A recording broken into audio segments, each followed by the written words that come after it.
12 maths made easy या चॅनलमध्ये परत आपलं एकदा सहर्ष स्वागत. ट्रिग्नॉमेट्रिक फंक्शन या चॅप्टरमधलं जनरल सोल्युशन्स याबद्दल आपण आता बघत होतो. आता एक नवीन प्रॉब्लेम आपल्यासमोर आहे. Sine x into tan x is equal to tan x minus sine x plus 1. Okay, या लेफ्ट साईडला सिंगल टर्म आहे, मल्टिप्लिकेशन आहे, पण या दोन्हीचं मल्टिप्लिकेशनमुळे एकच टर्म तयार होणार आहे. राईट साईडला मात्र 1 2 3 टर्म्स आहेत, म्हणजे टोटल 4 टर्म्स आहेत. Okay, sine x into tan x minus tan x plus sine x minus 1 is equal to 0. सगळ्या टर्म्स एका साईडला शिफ्ट केल्या, अपोजिट साईडला 0 घेतला. ओके, आता ह्या पहिल्या दोन टर्म्सचा जर ग्रुप आहे त्यानं साइन एक्स कॉमन घेतला. Sine x into bracket tan x minus 1 plus या दोन लास्ट टू टर्म्समधून 1 ब्रॅकेट बाहेर घेतला.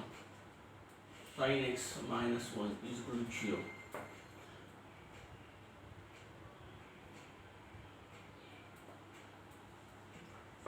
टॅन एक्स कॉमन घेतला ते साइन होणार आहे, म्हणजेच टॅन एक्स प्लस 1 आणि sine x minus 1 is equal to 0. therefore tan x plus 1 is equal to 0. sin x minus 1 is equal to 0. therefore tan x is equal to minus 1. sin x is equal to 1. tan x is equal to minus tan pi by 4. या 1 ला convert केला आपण tan च्या form मध्ये. sin x is equal to sin च्या आधी 1 केव्हा असेल, sin of pi by 2. therefore tan x is tan theta is equal to, okay हे मायनस आहे आपल्याला कॅन्सल करायचं. tan x is equal to tan कुठल्या कुठल्या क्वाड्रंट मध्ये निगेटिव्ह असो, सेकंड आणि फोर्थ. सेकंड क्वाड्रंट म्हणजे tan of pi minus pi by 2. sin x is equal to sin pi by 2. ये tan x is equal to tan of 3 pi by 4. sin x is equal to sin of pi by 2. आता इथे आपल्याला formula use करायचा. tan theta is equal to tan alpha. tan theta is equal to tan alpha.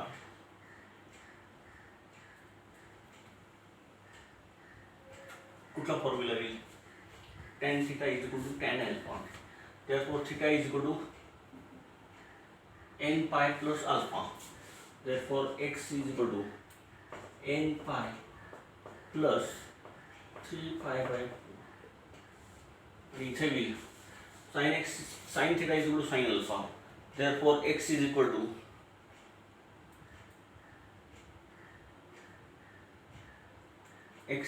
n pi plus or minus sin theta is equal to sin alpha. sin theta is equal to sin alpha. Formula part असायला पाहिजे. sin theta is equal to sin alpha. then theta is equal to n pi plus minus 1 raised to n into alpha. म्हणजे फॉर्म्युले सगळे तुमचे bye हार्टच असायला पाहिजे. म्हणजे इथे हा फॉर्म्युला मी यूज केला तर x is equal to n pi plus minus 1 raised to n into alpha, that is pi by 2. These are the two solutions.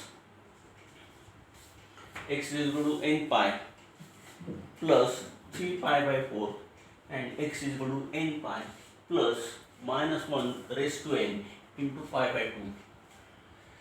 म्हणजे आता इथे तुमचा 8, 9, 10 मधलं लॉजिक तुम्हाला यूज करावं लागेल. टोटल जर एक्सप्रेशनमध्ये आपल्याकडे 4 टर्म्स असतील, how to handle 4 terms in an equation. दोन दोन ते ग्रुप केले, प्रत्येक 2 ग्रुपमध्ये काहीतरी कॉमन घेतलं. अशा प्रकारे 2 ब्रॅकेट्सचा प्रॉडक्ट म्हणजे 0, 2 ब्रॅकेट्सला सेपरेट केलं तर आपल्याला सोल्युशन मिळतं. म्हणजे 8वी 9वी 10वीतलं फॅक्टरायझेशनमध्ये आपण हा पार्ट बघितला होता.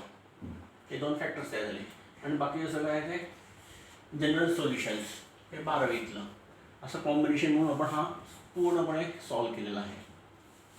आपण आता पुढचा एक सम बघूया. पुढचं सम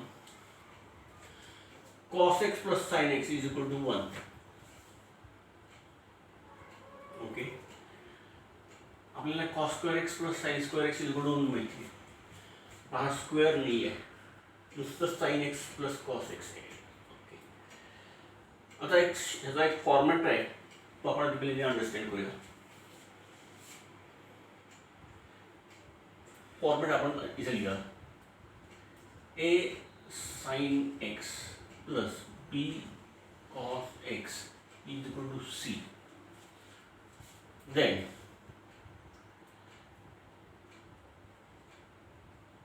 divide each term by under root of square of the coefficient of x sin term, that is a square, plus square of the coefficient of cos term.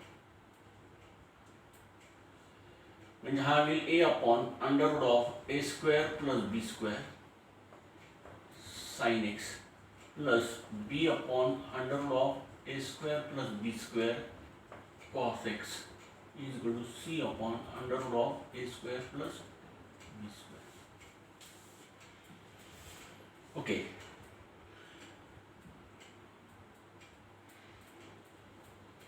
जर कमी ह्याला हे 2 मेथड्स वापरू शकतो आपण.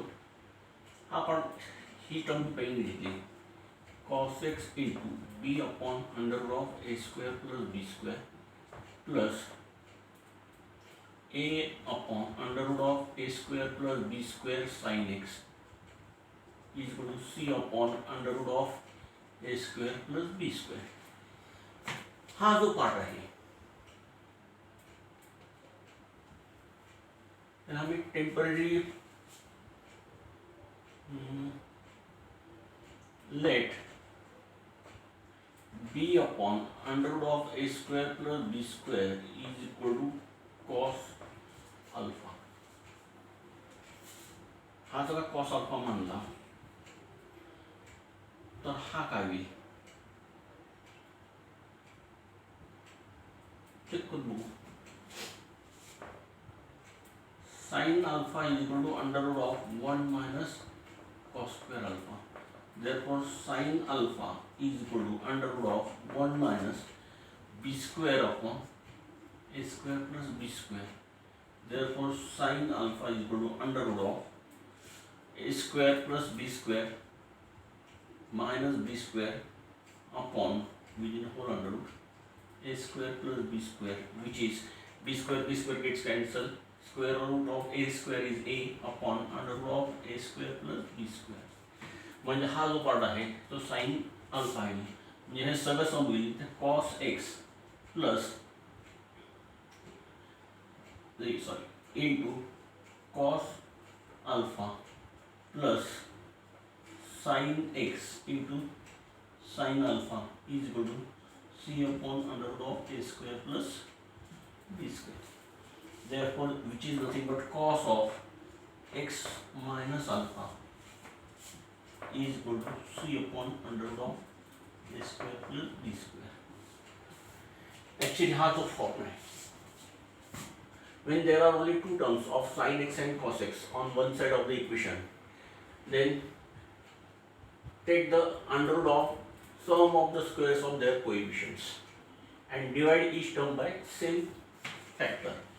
आता इथे आपण हा फॉर्मॅट अप्लाय करूया. Therefore 1 upon under root of cos x चा कोएफिशिएंट 1 आहे त्याचा स्क्वेअर 1 प्लस sin x चा कोएफिशिएंट 1 आहे त्याचा square 1 1 plus 1 2 cos x plus 1 upon root 2 sin x is equal to 1 upon root 2.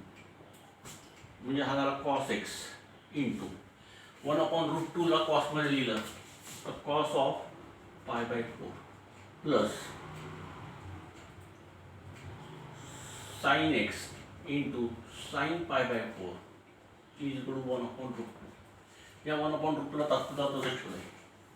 Now this is nothing but cos of x minus pi by 4 is equal to 1 upon cos A into cos B plus sin A into sin B is nothing but cos of A minus B.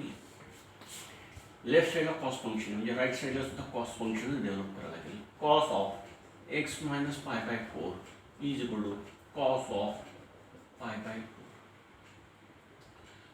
Cos theta is equal to cos alpha. Then theta is equal to बोला theta is equal to 2n pi plus or minus alpha. 2n pi plus or minus alpha. 2n pi plus or minus alpha. Here theta is equal to x minus pi by 4. Alpha is equal to pi by 4. Therefore x minus pi by 4 is equal to 2n pi plus or minus pi by 4. Therefore x is equal to 2n pi plus or minus pi by 4 plus pi by 4. आता इथे दोन cases होतील, एकदा plus पाय by 4 घेऊन आणि एकदा minus pi by 4. Therefore x is equal to 2n pi plus pi by 4 plus pi by 4. That is x is equal to 2n pi plus pi by 2, or x is equal to 2n pi minus pi by 4 plus pi by 4. Therefore x is equal to only 2n pi. म्हणजे दोन cases, दोन solution तयार झाली. x is equal to 2n pi plus pi by 2 or x is equal to 2n pi only. म्हणजे आता या टाईपचा सम ओळखायला सोपं आहे. लेफ्ट साइड का राईट साइडला आहे, एका साइडला कुठेतरी फक्त दोन ट्रिग्नोमेट्रिक फंक्शन्स, अपोजिटला सम कॉन्स्टंट. अशा वेळेस दोन्ही ट्रिग्नोमेट्रिक फंक्शनचे जे काही कोएफिशियंट्स आहेत त्यांच्या स्क्वेअरची addition which is within the under root sign, तेवढ्या टर्म पार्टली ह्या प्रत्येक टर्मला सेपरेटली डिवाइड करतात. Divide each term of this equation by under root 2. Why under root 2? Because coefficient of cos x is 1, square of that one is 1, plus square of the coefficient of sin x which is also 1, 1 plus 1 2. Divide each term by root 2. म्हणून हा format आपल्याला माहिती असणं आवश्यक आहे. या फॉर्मॅटचं आपण application बघितलं आहे. ओके, या फॉर्मॅट पण माहिती पाहिजे, त्याचा ॲप्लिकेशनच्या स्वरूपाचं सम पण माहिती पाहिजे.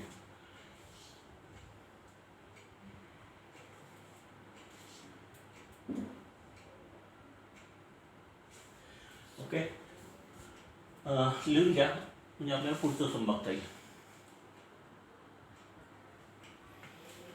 पुढचं सम 2 tan x minus cot x plus 1 is equal to 0.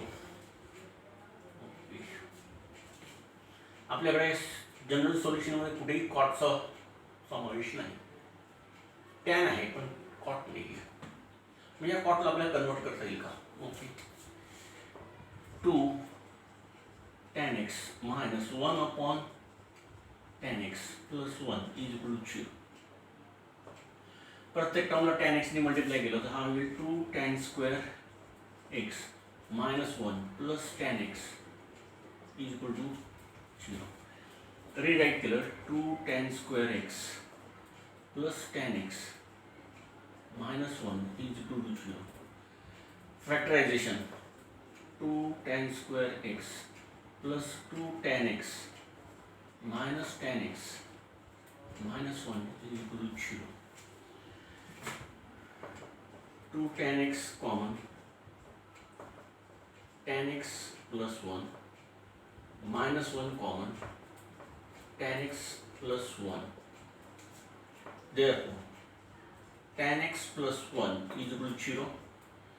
2 tan x minus 1 is equal to 0. Therefore tan x is equal to 1 minus 1.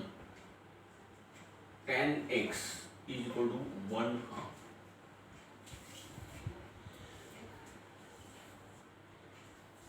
पुढे काय करायचं आता?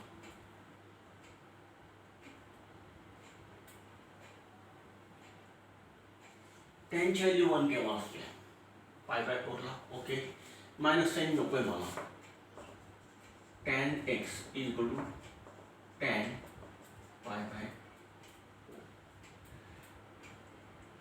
मायनस tan पाय/4. ओके, आता इथे काय करता येईल?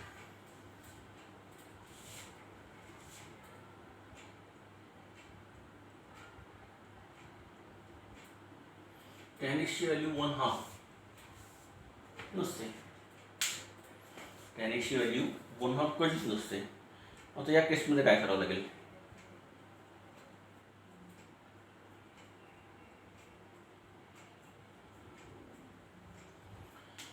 ओके, आता याच्यामध्ये तुम्हाला एक ॲक्च्युली पुढच्या टॉपिकमध्ये येणार आहे inverse function of inverse trigonometric function. त्यामध्ये आपल्याला टॉपिक शिकायचं. आपण ॲडजस्टमेंट आता सांगून देतो. tan x is equal to tan inverse of tan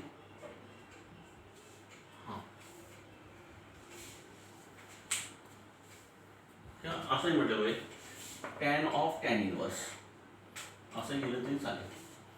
आता इथे बघा ॲडजस्टमेंट काय केली. ब्रॅकेटच्या बाहेर जे फंक्शन आहे तसंच इनवर्स फंक्शन आपण लिहिले. हे दोन्ही फंक्शन एकमेकांना कॅन्सल होत असत. आपल्याला हे इनवर्स ट्रिग्नोमेट्रिक फंक्शन या चॅप्टरमधला एक टॉपिक आहे, त्यावेळीच बघायचं आहे. हे दोघं एकमेकांना कॅन्सल करतात. उरतं हाफ. इथे आता tan ची व्हॅल्यू निगेटिव्ह कुठल्या क्वाड्रंटमध्ये असेल? tan x is equal to tan of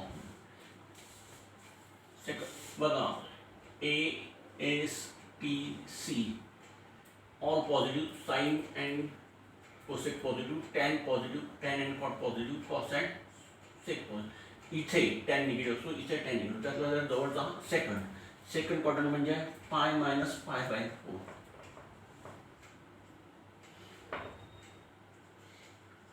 tan x is equal to tan of tan inverse half.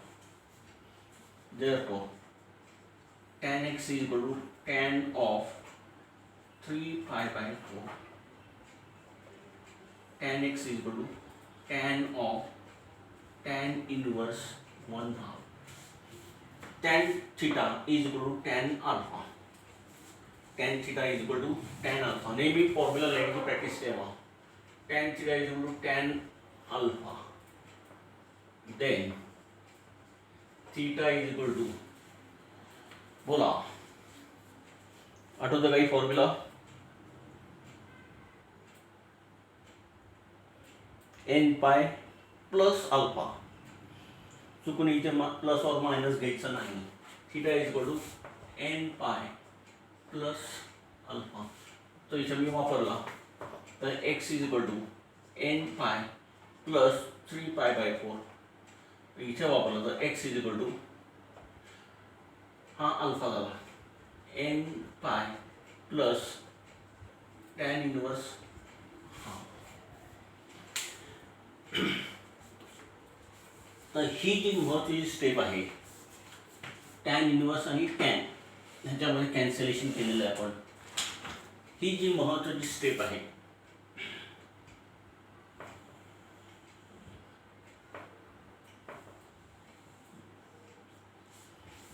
ही मत समजून घेणं आवश्यक आहे. अदरवाईज टॅनची व्हॅल्यू कधीच 1/2 नसते, बरोबर ना? टॅनची व्हॅल्यू हाफ कधीच असणार नाही. म्हणून ते ॲडजस्टमेंट केली आपण. इथे बाहेर टॅन फंक्शन ठेवलं आणि इकडे टॅन आहे म्हणून, आणि आतमध्ये टॅन इनवर्स दिलं. हा टॅन ह्या टॅन इनवर्सला कॅन्सल करतो इनडायरेक्टली, आणि हा हाफच आन्सर राहते. म्हणजे लेफ्ट साईड राईट साईड सेमच राहते. ॲडजस्टमेंट आपण करून घेतली आणि नंतर मग tan theta is equal to tan alpha हा फॉर्म्युला आपण इथे यूज केला. आणि अशा प्रकारे आपल्याला दोन सोल्युशन मिळाली, n पाय प्लस 3π/4 आणि n pi plus tan inverse of half. बरोबर? तर बघा काय काय आपण लॉजिक या एका सममध्ये वापरलं आहे. कॉटसाठी कुठलाही जनरल सोल्युशनमध्ये फॉर्म्युला अवेलेबल नाही, म्हणून कॉटला कन्वर्ट केलं टॅनला. हे टॅनमधलं क्वाड्रॅटिक इक्वेशन सॉल्व केलं. नंतर परत इथे ज्यावेळेस ही मायनस साईन आली, ती मायनस साईन आपल्याला मॅनेज करण्यासाठी आपण क्वाड्रंटचा खेळ खेळलो. आणि इथे सगळ्यात महत्त्वाचा पार्ट केला की टॅनची व्हॅल्यू 1/2 कधीच नसते हे आपल्याला माहिती आहे. म्हणून आपण इथे ह्या 1/2ला ॲडजस्ट करण्यासाठी टॅन फंक्शनचाच फॉर्म वापरला along with its inverse function. आणि नंतर मग tan theta equal to tan अल्फाचा फॉर्म्युला आपण यूज केला. म्हणजे सममध्ये फॉर्म्युले नुसते पाठ करून उपयोग नाही, तर मग त्याचं त्या सममध्ये लॉजिक पण वापरावं लागतं. म्हणजे फॉर्म्युले प्लस लॉजिक ही कन्सेप्ट तुम्हाला माहिती असणं आवश्यक आहे. ओके, अशा प्रकारचा 12वीच्या बोर्डामध्ये क्वेश्चन खूप वेळा आलेला आहे. ओके, आता आपण पुढचा एक क्वेश्चन बघू. पुढचं sum cot x plus tan x is equal to 2 cosec x. Okay, 3 terms, left साईडला 2, राईट साईडला 1. ओके, त्यामध्ये cot x आहे, tan x आहे, cosec x आहे. पण जनरल सोल्युशनमध्ये कॉटचा कुठे आपला उल्लेख नाही आहे, जनरल सोल्युशनमध्ये कोसेक पण नाही आहे, फक्त टॅनच्या संदर्भात आपल्याकडे अवेलेबल, कारण ह्याला हात लावायचा नाही. Keep this as it is.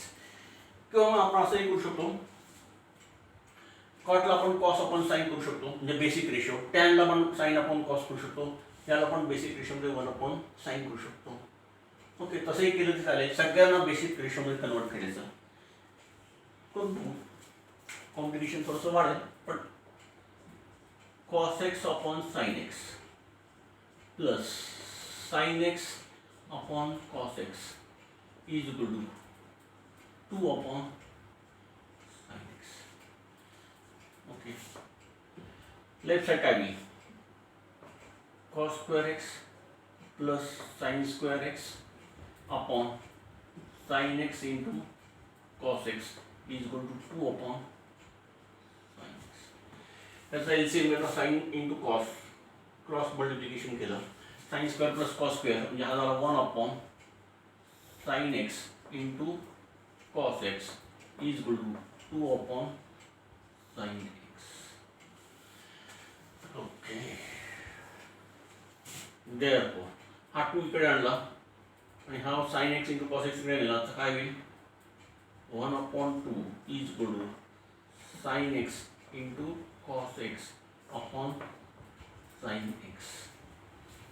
Okay, अरे वरती पण sin x आहे, खाली पण sin x आहे, वरती मल्टिप्लिकेशन म्हणजे आपण sin x ला कट करू शकतो डायरेक्ट.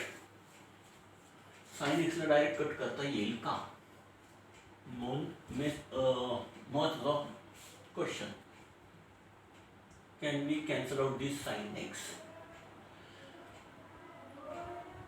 जर का sin x ची व्हॅल्यू 0 असेल तर हे नॉट डिफाईन्ड होईल, डिपेंडच होणार नाही, म्हणजे एनिथिंग अपॉन 0, साइन 0 इज 0. म्हणजे हे कट करायचं असेल तर तुम्हाला साइन एक्सची व्हॅल्यू 0 पेक्षा वेगळी असणं आवश्यक आहे, हे नक्की झालं. म्हणजे हे डायरेक्टली आपण कट करू शकत नाही. Okay, condition sine x should not be 0, तर जरा मिनिंग आहे. ओके, नाही तर मग क्रॉस मल्टिप्लिकेशन करू, 2 sin x into cos x minus is equal to sine x. Sine एक्सने इकडे मल्टिप्लाय केलं, therefore 2 sin x into cos x minus sine x is equal to 0. Sine एक्सला कॉमन घेतलं, 2 cos x minus 1 is equal to 0. Therefore sin x is equal to 0 or 2 cos x minus 1 is equal to 0. आता इथे आपण multiplication करून घेतलं, त्यामुळे आपल्याला आता हे पॉसिबल आहे. डिव्हिजन असं इथे पॉसिबल नाही.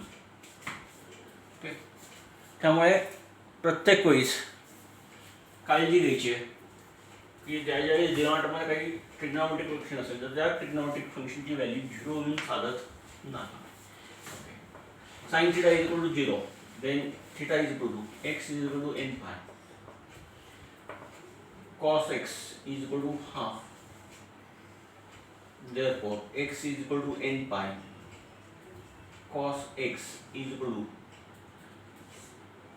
cos of pi by 3.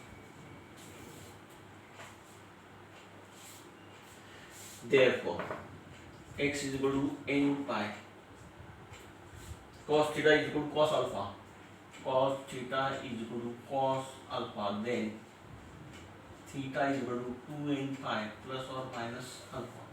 मी इथे x is equal to 2n pi plus or minus pi by 3. म्हणजे दोन सोल्युशन्स आपल्याला याच्यात कव्हर झाली. म्हणजे फॉर्म्युले नुसते पाठ असून तुम्ही काही काही वेळेस खूप वेळा म्हणून काय गल्लत करतात, त्या साइन एक्सला कॅन्सल करतात. Cos x is equal to half, म्हणजे हा सुद्धा पार्ट तयार होतो, आन्सर एकच येतो. ह्या दोन पॉसिबिलिटीज आहेत. साइन एक्सला साइन एक्स कट करायचं झालं तर sine x should not be 0 असायला पाहिजे, पण आपल्याला ती कंडिशन माहिती नाही आहे म्हणून इथे क्रॉस मल्टिप्लिकेशन केलं आणि sine x is equal to 0 ची पण कंडिशन डेव्हलप केली. म्हणजे दोन्ही केसेस आपल्याला इथे कन्सिडर करण्याशिवाय पर्याय नाही आहेत. साइन एक्स 0 आणि कॉस एक्स इज हाफ, म्हणजे दोन व्हॅल्यूज आपल्याकडे तयार झाल्या. X is equal to 2n pi plus or minus pi by 3 आणि x is equal to n पाय.